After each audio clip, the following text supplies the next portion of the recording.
Okay, let's dive in. You've brought us a really interesting set of sources today, all pointing to this one grape that, well, maybe hasn't been center stage, but it sounds like it's starting to get noticed. That's right. We're looking at the Goethe Grape. And yes, it is named after the writer, apparently. It's a variety that's especially significant in Brazil. Right.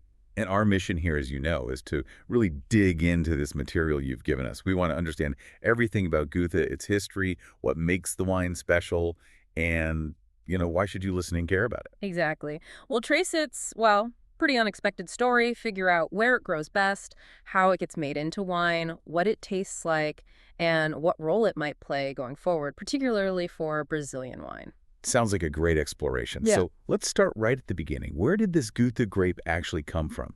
Because it seems like it's not your typical European variety. No, not at all. That's one of the first things that jumps out. It's not, related to Cabernet or Chardonnay in that direct vitis vinifera way. The sources are clear. It's a hybrid. Technically an interspecific cross. Okay, hybrid, meaning it's a cross between different grape species. It actually originated in the United States, and it leans heavily on Native American species, Hmm. like Vitis labrusca, which sometimes have that distinct foxy character. Foxy. Yeah, it's a term used for some American grapes, kind of a musky, intense, grapey smell.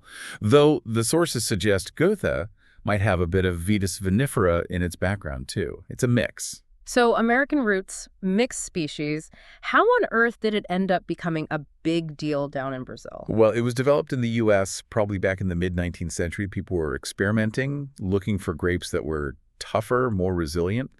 Then, over a century ago, European immigrants heading to Brazil brought it with them. Why? What were they looking for? They needed vines that could actually grow and produce grapes in the Brazilian climate, which is often very different, much more challenging than what they were used to in Europe.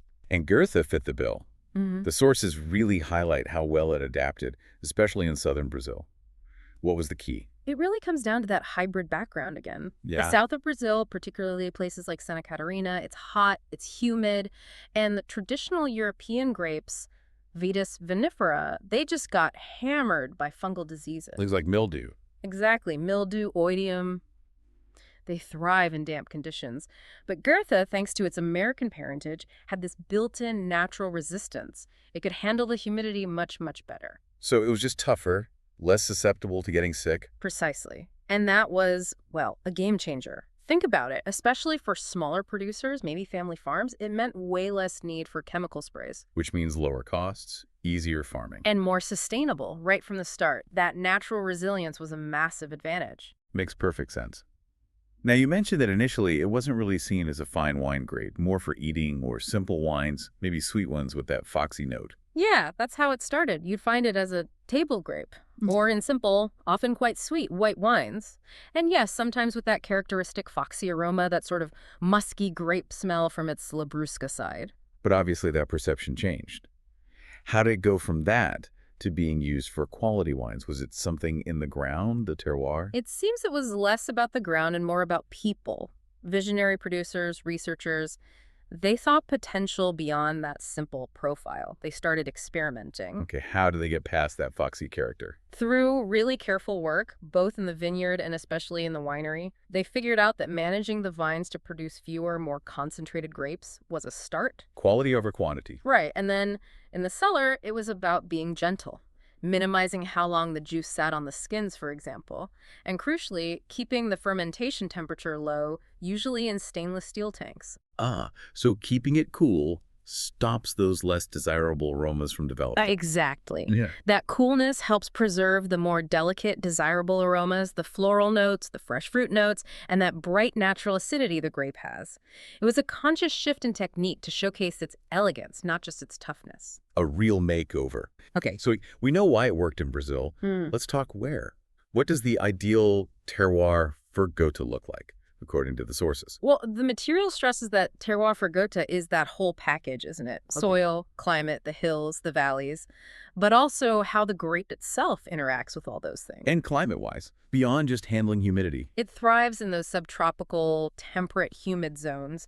But for top quality, the key thing mentioned is thermal amplitude. Big difference between day and night temperatures. Yes. That swing helps develop complex aromas while keeping the acidity fresh and vibrant. That's crucial for balance and complexity in the finished wine. Makes sense. What about the land itself? Soil types, hills, Good drainage is vital. You don't want wet feet. But the soil still needs to hold enough water and nutrients. The sources mentioned both clay and sandy soils are common where it grows well, and they each add slightly different nuances. Minerals in the soil can sometimes come through subtly in the wine. And does the shape of the land matter? Slopes versus flat areas. It does. Slopes generally offer better drainage and maybe more direct sunlight, which can help concentrate the grapes. Flatter areas might be more productive, but need careful management to ensure good airflow and avoid waterlogging. It all contributes to the microclimate. Exactly. Little variations, how high up it is, if there's a river nearby, what other plants are around. They create these pockets with specific conditions.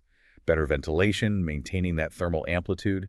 It all helps the grapes ripen slowly and evenly. Which is good for flavor development and acidity. Perfect for it. You get complexity without losing freshness. And the sources pinpointed one region as the real heartland for Goethe. Definitely. South Santa Catarina, specifically an area called Vales da Uva Goethe. That sounds pretty official. It is now. The municipalities mentioned are Uruçanga, Pedras Grandes, Morro da Fumaça, Cocal do Sul, Treze Bermaio, Nova Veneza, Isara, and Orleans.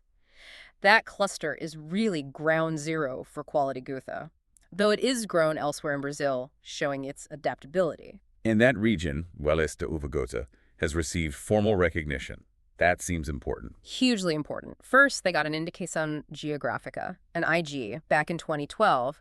But the big news was the upgrade to Denominação de Origem, or DO status, in 2023. So like the European appellation systems. Very similar. It's a top-tier recognition. It guarantees the wine's origin, yes, but also that specific quality standards and local production methods have been followed. It really puts Goethe from that specific area on the map as a fine Brazilian wine. Okay, that DO is a serious stamp of approval. Let's zoom in on the vine itself. The sources talk about ampelography. What does the Goethe plant actually look like? Right. Ampelography is like the vine's fingerprint ID. For Goethe, the descriptions mention medium to large leaves, usually 5-lobed, kind of pentagonal. The grape bunches are also medium-large, shaped like a cone or cylinder. Anything tricky about the bunches? They can be quite compact, quite dense, so growers need to be careful, maybe manage the leaves around them to make sure air can circulate and sunlight gets in, helps prevent rot and ensures even ripening. And the grapes? The berries? They're medium-sized, roundish, and they ripen to this lovely green-yellow, sometimes golden color. The skin isn't too thick, not too thin, which likely contributes to that disease resistance. Inside, it's juicy, and the sources highlight a good natural balance of sugar and acidity right there in the berry. How does it ripen compared to other grapes? Early. Late. It's considered early to medium cycle, meaning it buds out relatively early and ripens earlier than many classic Vitis vinifera grapes. Is that an advantage? It can be, absolutely. In places with shorter summers or where late-season rain is a risk, getting the harvest in early is a big plus. Winemakers track its phenology, the timing of budding, flowering, ripening very closely to pick at that perfect moment. Oh yes, pruning is critical to decide how much fruit each vine will carry. Then there's the training system, how the vine is supported. You might see the overhead lattada or pergola system, which is good for airflow in humid places, or for higher quality, often the vertical espaldera or VSQ trellis, which allows for more precise canopy management. And controlling the yield, making sure the vine doesn't produce too much. Super important for quality. They often do what's called a green harvest, removing some grape bunches early in the season. Fewer bunches mean the vine focuses all its energy and sugars into the remaining ones, more flavor concentration. And we have to mention that key strength again. It bears repeating. That strong natural resistance, especially to fungal diseases and humidity, is its superpower. It just makes it a more inherently sustainable option, needing fewer treatments.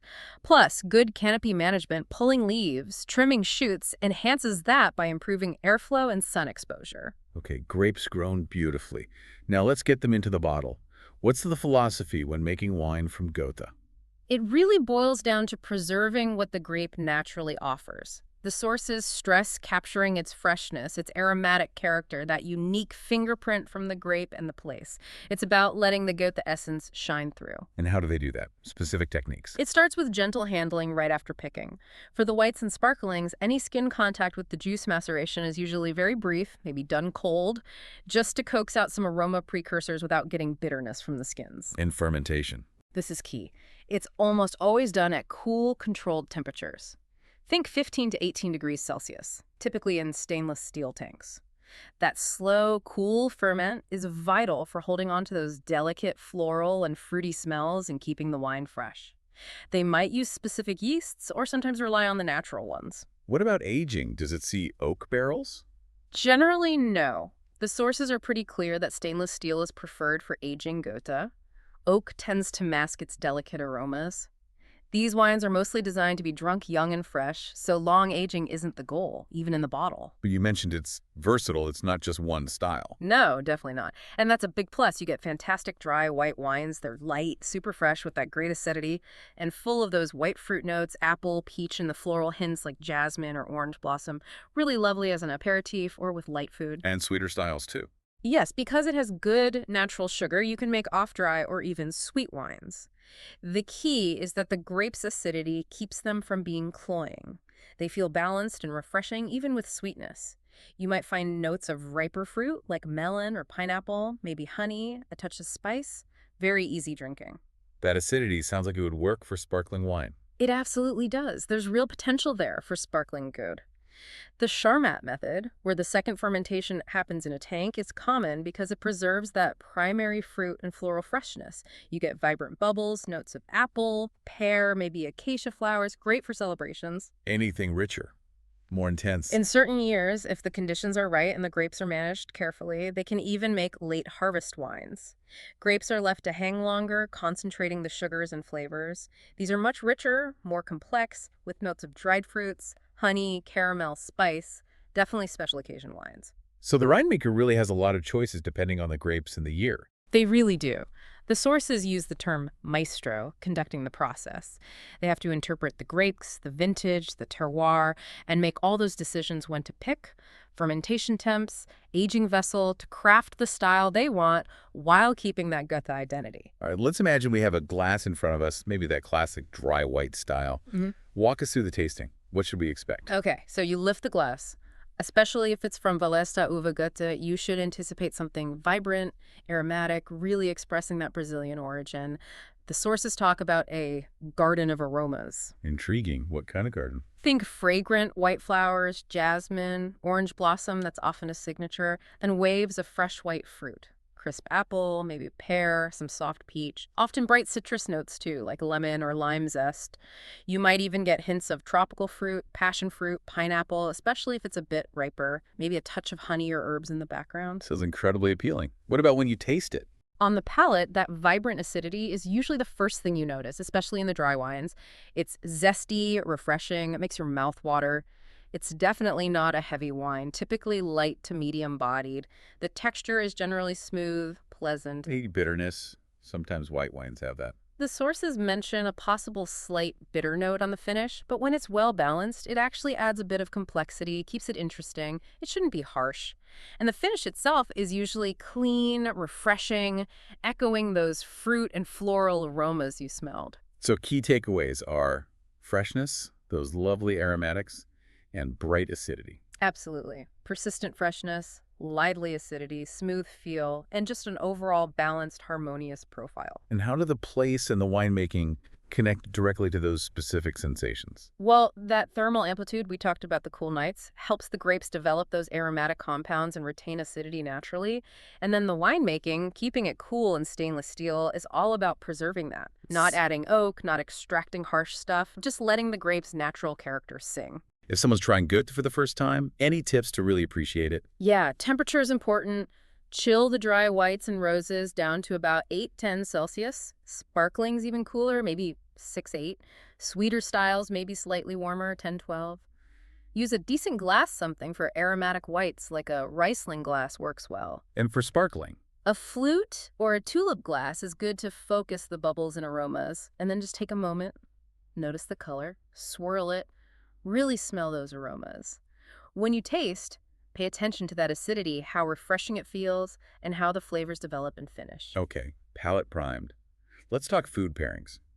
With that freshness and aroma, it sounds like Goethe would be pretty food-friendly. Oh, extremely versatile. That's a word the sources use repeatedly. Its lightness means it doesn't dominate the food, and that acidity is fantastic for cleansing the palate between bites. It complements rather than competes. And I bet it's a natural match for Brazilian food. For sure. So many Brazilian regional dishes rely on fresh ingredients, lighter preparations, herbs, seafood.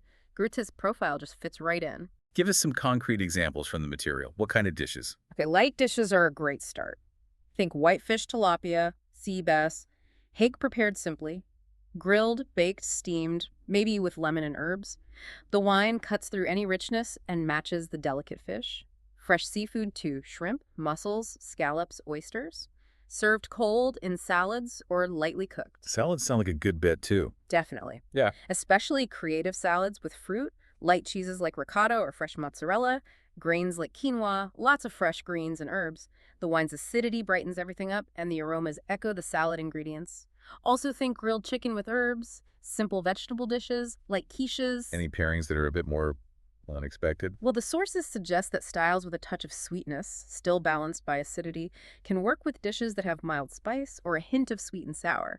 Examples given were things like mild Thai or Vietnamese dishes, maybe curries with coconut milk. Also, light mochikas, the capisaba style, not the heavier Bahaian version. Even light pizzas with fresh toppings. You mentioned cheese earlier with the off-dry styles. Yes, but even the dry styles work well with fresh and soft cheeses. Ricotta, mozzarella, goat cheese are great. Also, soft ripened cheeses like brie or camembert. The wine's acidity cuts through the richness beautifully. So the pairing principle is basically use the acidity for cleansing and the aromas for complementing. That's the essence of it. The acidity resets your palate, and the wine's fruit and floral notes find harmony with the flavors in the food. It creates synergy. Okay, bringing it towards today.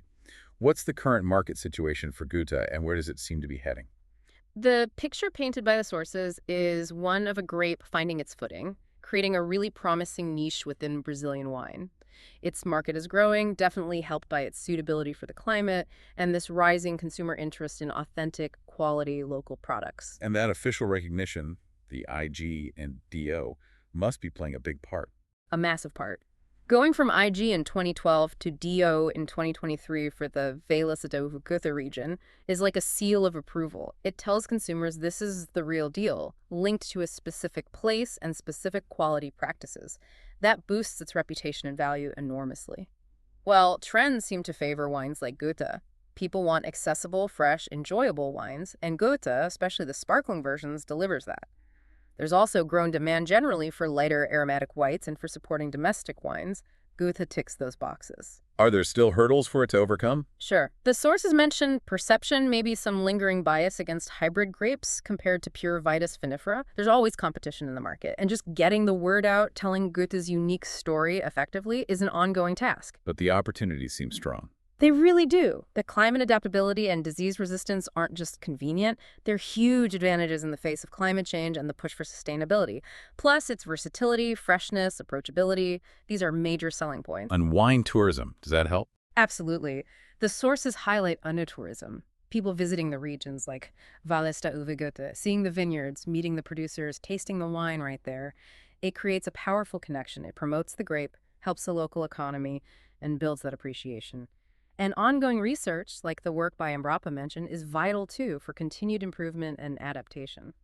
So wrapping this deep dive up, what have we learned about this Goethe grape from the materials? We've traced quite a story, haven't we? From a resilient hybrid brought by immigrants, tough enough to survive where others failed, to becoming a genuinely respected player in Brazilian fine wine. Yeah, we've seen how its identity was shaped by having to adapt, leading to this unique profile, those lovely aromas, that vibrant acidity. And its versatility is really impressive. Dry, off-dry, sparkling, even late harvest. It shows it can be crafted in many ways, pairing beautifully with food, especially Brazilian flavors. And its future looks pretty bright thanks to dedicated producers, smart research, and that crucial official recognition like the DO, all meeting a growing interest from drinkers. It's definitely more than just another grape. It kind of symbolizes innovation, resilience, and the ability to create something distinctive and high quality that adds real diversity to Brazil's wine scene. It makes you think, doesn't it? Considering how Goethe adapted, thrived against the odds, and found its unique voice, how could its story maybe inspire people elsewhere to look again at their own local, resilient grape varieties? Perhaps proving that quality and identity can come from adapting to your place, not just importing the usual suspects. Maybe something to ponder next time you're looking for a unique bottle. The best way to find out, of course, is to seek out a Goethe wine and taste it for yourself.